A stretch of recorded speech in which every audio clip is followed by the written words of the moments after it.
If I was you, I'd be asking for a refund. Everything they do for DOC, they need to defund. Lazy guards, double cells, everything in here is hell. You ever been to the county jail praying that you get some mail? Then you hit receiving all the stories, can't believe them. I thank God that I'm alive, I thank God that I'm still breathing. After COVID, wearing masks, everyone's sad. How did a virus know a budget? It really makes me laugh. We had good times, bad times, but still it made us strong. It was hard to be accountable, I had to right my wrongs. But now I'm long and forgotten, they forgot about me. Welcome to another compelling episode of the Defund DOC podcast, your #1 premium community to hear true prison stories, conniving prison politics, and radical prison reform solutions that will end recidivist crime in America once and for all. Please welcome our hosts, Linda Thompson and Daniel J. Sims, as they delve into another hard-hitting and thought-provoking episode. Hey everyone, welcome back to the Defund DOC podcast.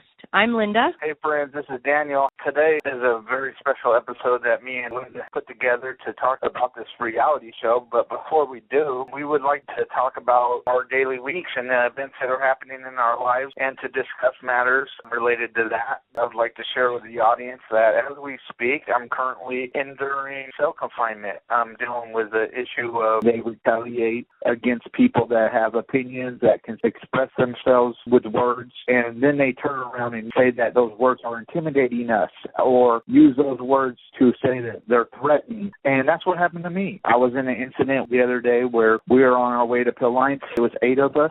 They call Pill Line movement, where you go down to Pill Line. And as we get down there, we find out that we were not actually called, that it was a mistake over the intercom or whatever. Anyway, all 8 inmates were directed to go back to the unit. So everybody's following the direction, right, going back to the unit. And these guys had a P4. It's like a little building that they run out and start harassing us. Give me your IDs, and you guys are down here inappropriately. And so we're arguing our position. We're saying, hey, no, we thought that they had called it. You know, this is your guys' fault, not our fault. Don't try to blame us for your guys' negligence. Anyway, they abuse their power, start harassing us, take our IDs. And so I argue our side of it. I'm like, you guys are the ones abusing power. You guys need to speak to the people that are on the intercom, not come after us. Well, how dare I have an opinion? This guy turns around, takes my infraction, says that I'm refusing to go back to my unit, even though I'm literally walking back to my unit, and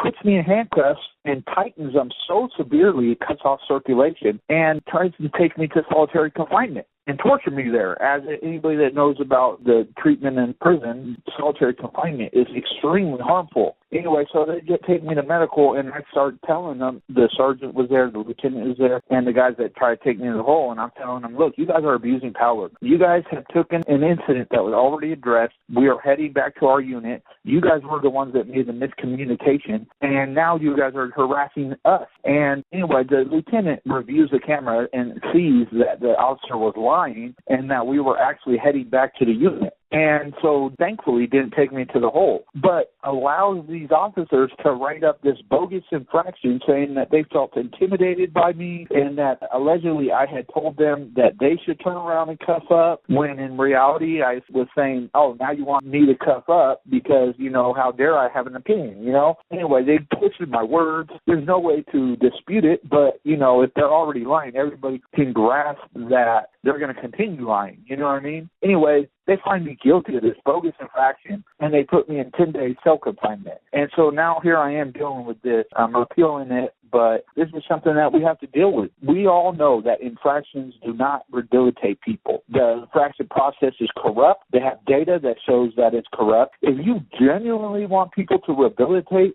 and change their bad behaviors, how about giving them some educational materials and then having them write an essay on it? You already know they'll comply because here I am in my cell confinement. I'm complying with cell confinement. So therefore, if you gave me a small booklet and made me do an essay on something, maybe I'll learn some better behaviors or something. You know what I mean? Like, it's just an abuse of power, and it's just a way to oppress us and to keep us in prison so that they can steal our labor and our wages. We all know that. Anyway, Linda, how's life been with you? Any new developments? I think that there's been some exciting news in your world, in your personal life. Did you want to share that? I am getting ready to start a new job. Awesome. What is that going to entail? Basically the same thing I'm already doing. I'll be doing case management, so I'll be helping, again, with housing, employment, things like that. That's remarkable. And you have such a heart for people and helping people live successful lives and, turning that passion into what you're doing today. A really remarkable feat. The people applaud you for that. Today, we're dedicating the entire episode to a critical issue plaguing our nation, criminal justice reform. The George Floyd protests brought national attention to a festering wound, a system desperately in need of transformation. Millions demanded a shift from punishment-centered approaches to a more humane system focused on rehabilitation and public health solutions. Absolutely. I mean, you got to think, Linda, this was the largest uprising in human history. I'm not talking American history. I'm talking about in human history. There has never been an uprising with millions of people like this that was nonviolent, except, obviously there was some isolated incidents, right? But mainly, the American people came into the streets demanding reform in institutions of criminal justice. And one of the most fundamental aspects of that is the Department of Corrections or the Bureau of Prisons. And therefore, it is a very important thing that we carry this forward.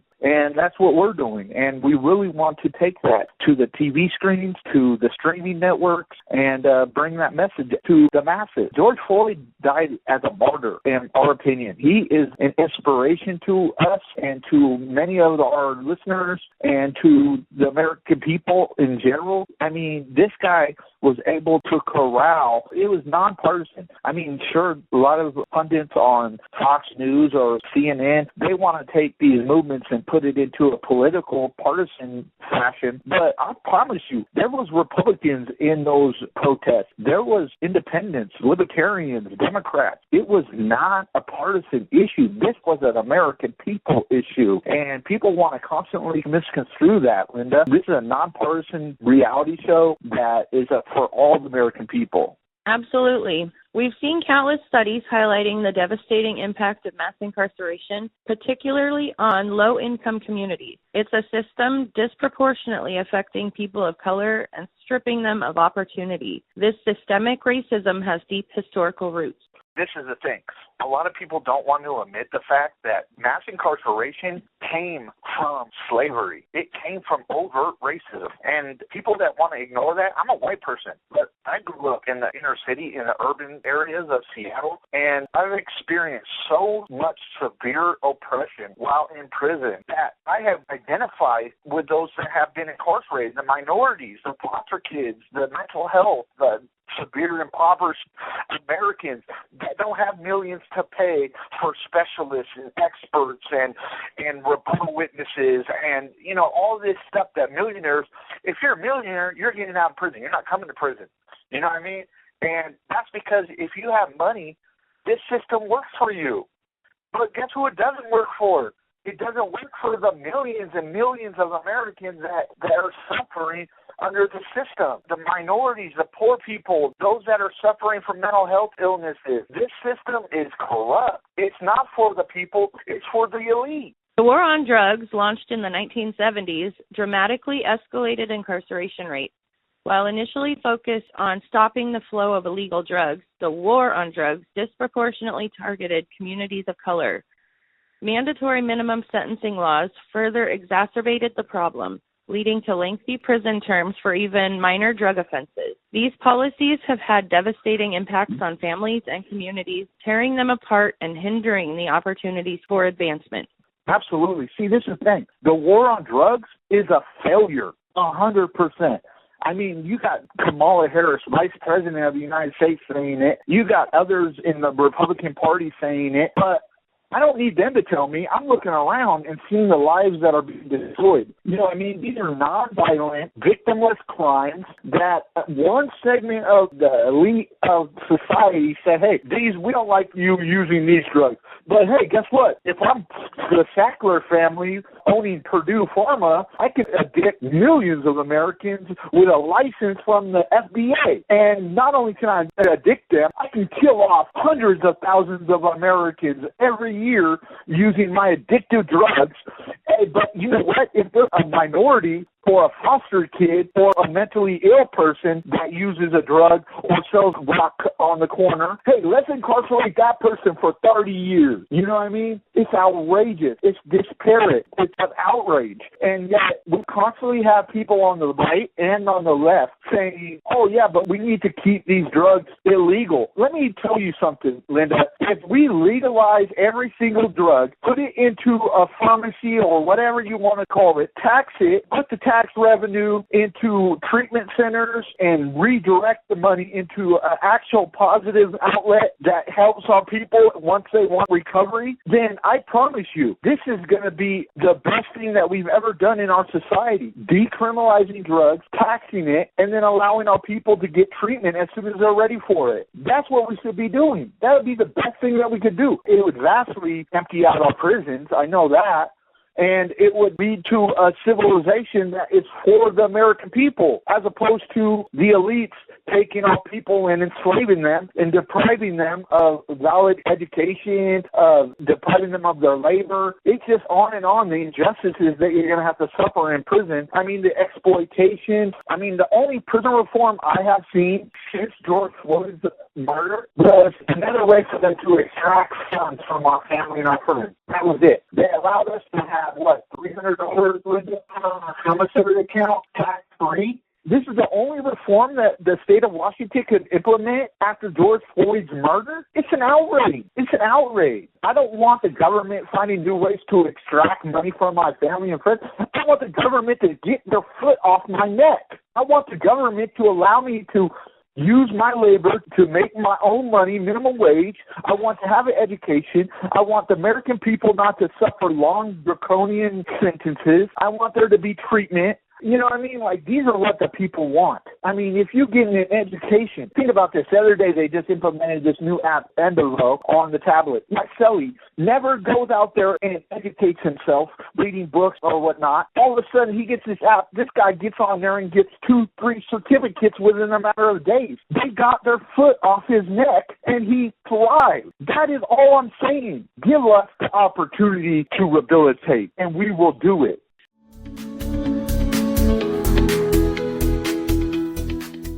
We have a great need for volunteers. Currently, we are seeking brand ambassadors in every city and state. No experience is necessary. All you would need to do is run social media pages, get a city or state defunddoc.net website, and then simply like and share our social media posts and copy and paste content from our website onto yours. We need your help to amplify the overdue message of change and reform. Hey, everybody. It takes funds to keep this social justice mission going. We have bootstrapped it with our own money, but we need your help moving forward. So we are exploring ways to raise funds.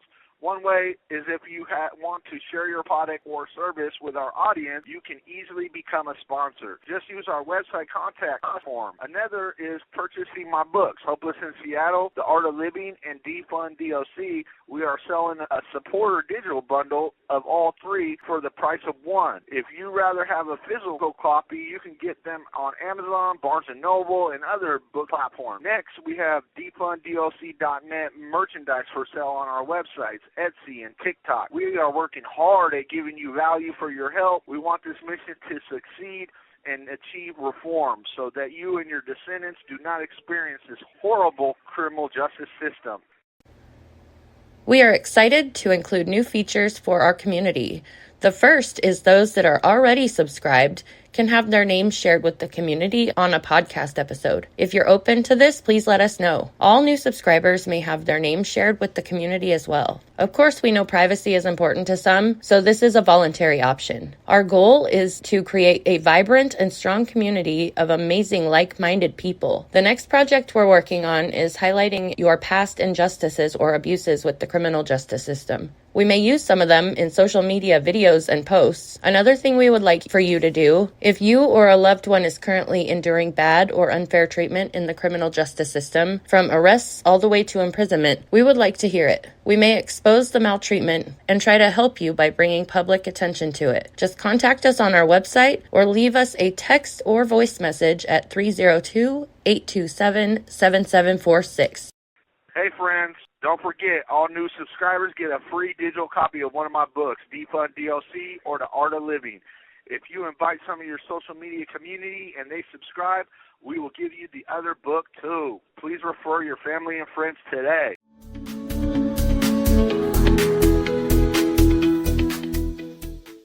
The psychological damage imprisonment inflicts severely traumatizes for life, resulting in outsized recidivism rates. Imagine the emotional toll of being separated from loved ones, stripped from your freedom, and denied access to resources for rehabilitation. This trauma often plays a significant role in why individuals return to the criminal justice system after release. Yeah, that's absolutely true, Linda. This is the thing.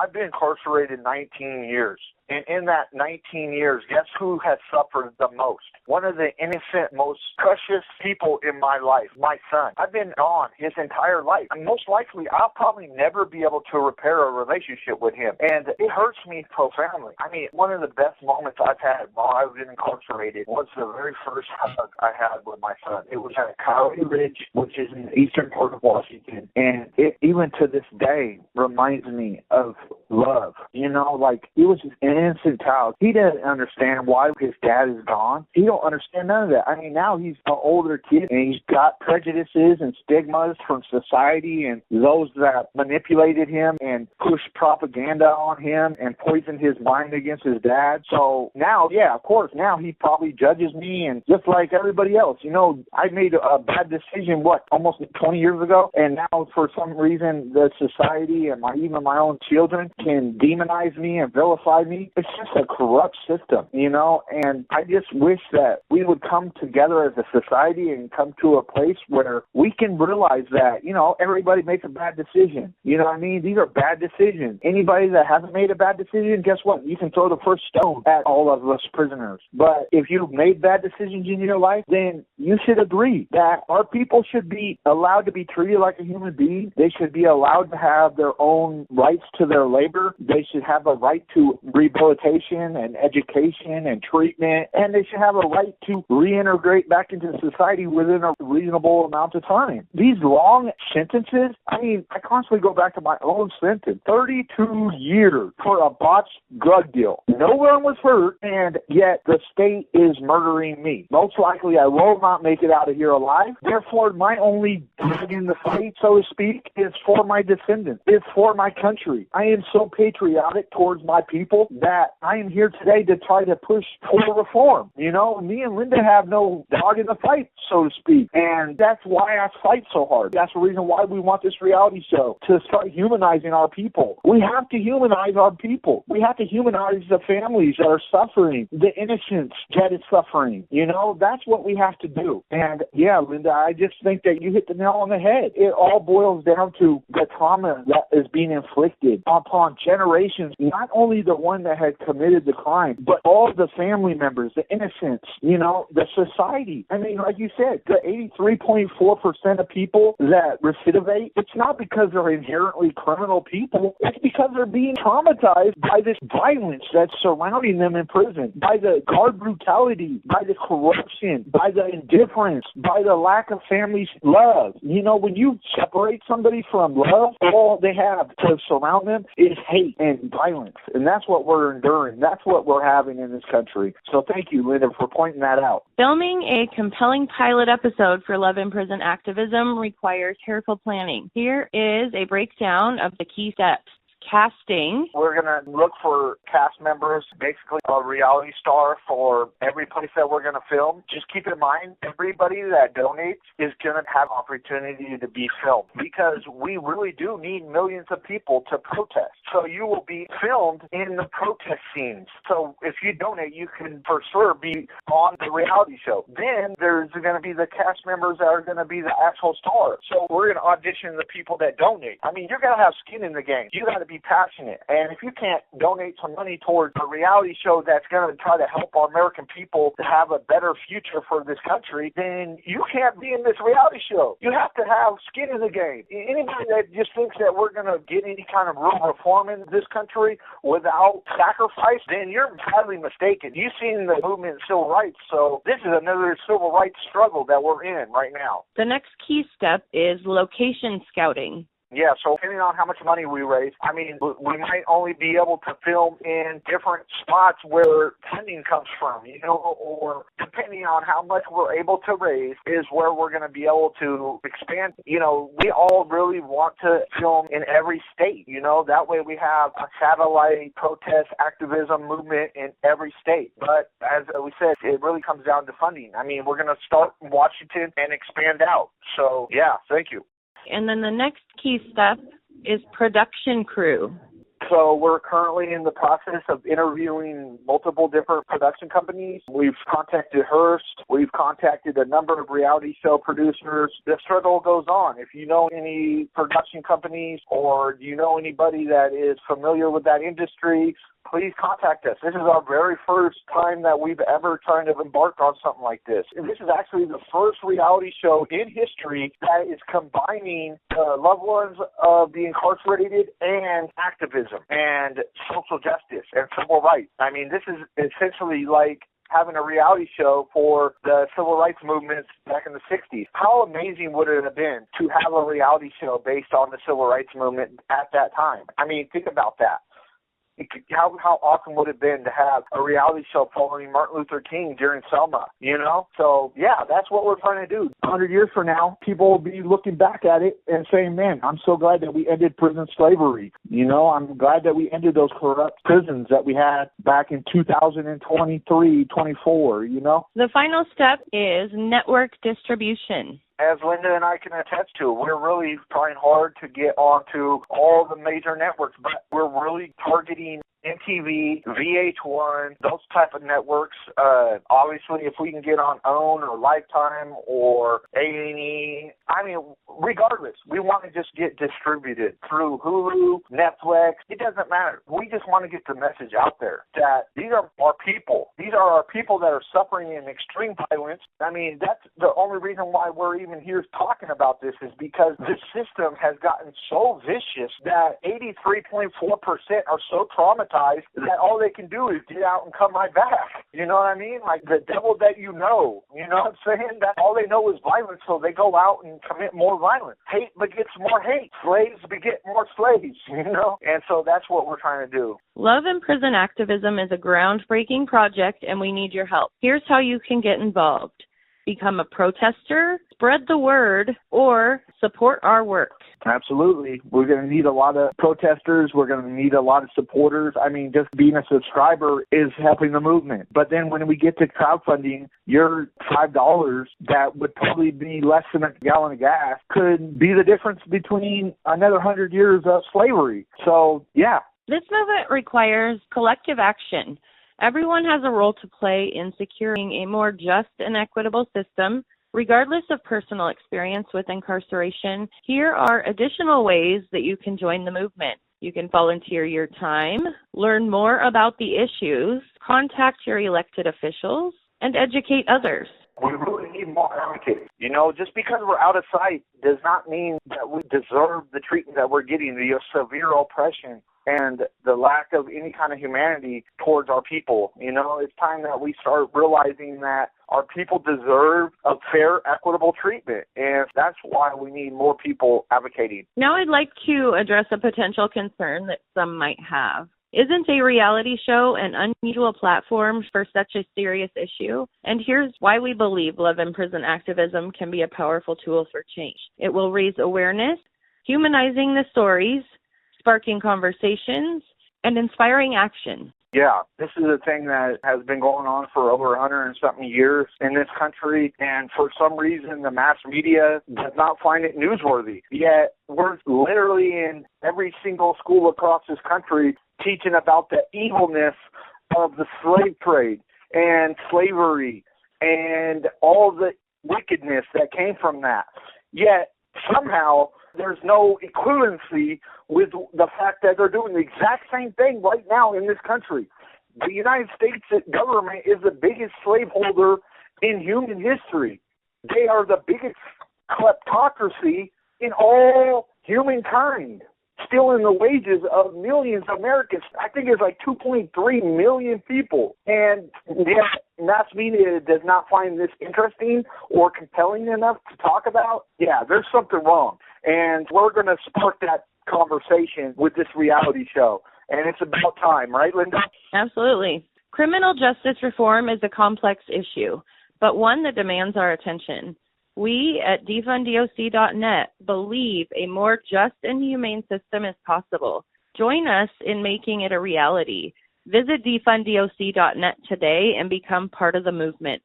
Yeah, friends, join our movement. And remember, every new subscriber gets a copy of either The Art of Living, Everything You Need to Know About Life and Business I Learned in Prison, or the book Defund DOC, Turning All Prisons into Treatment and Career Centers. Our goal is to transform this system into a more equitable system that's for the people, for the American people. Quit demonizing our troubled Americans and start realizing that they're entitled to rehabilitation and change just like anybody else that made a bad decision. In conclusion, ladies and gentlemen, I really hope that you recognize the importance of this movement, of this journey. This is not something that's going to happen overnight. This has to be filmed and documented, and the struggle has to reveal the real truth of what it takes to find justice in this country. I mean, for the longest time, the American people have been suffering under this draconian system. And they came out into the streets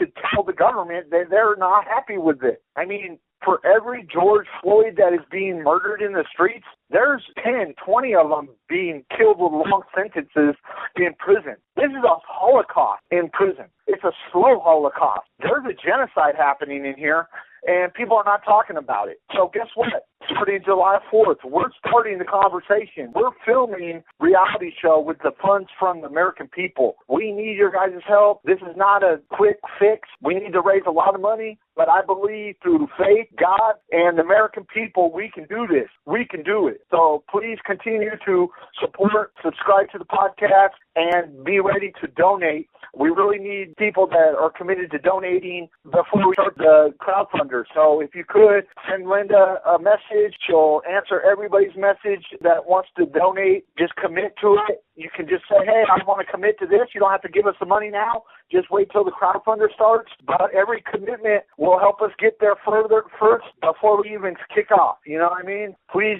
have some commitments sent in to Linda, and we can get this thing going. We're going to have this on every network, and we really need people to be involved. So July 4th, ladies and gentlemen, don't forget. Thank you for joining us for this week's episode of the Defund DOC podcast. We'll be back next week with another episode dedicated to dismantling the injustices of criminal justice system. In the meantime, remember, even small actions can contribute to a larger movement. Thank you for joining us today. Hi, friends. Hey, friends, another episode is over. We want to keep improving this podcast, so we need your suggestions for future episodes. Also, as you know, I have been in prison almost 20 years, so if you have any questions about the criminal justice system, feel free to ask, and I will try to answer it. Please email your suggestions or questions on our website. Do you have a social media community that you can share our posts with? Please join our social media platforms and share our posts. That really helps. Also, I know you are busy, but taking one moment to do a review would help us tremendously. Thank you all.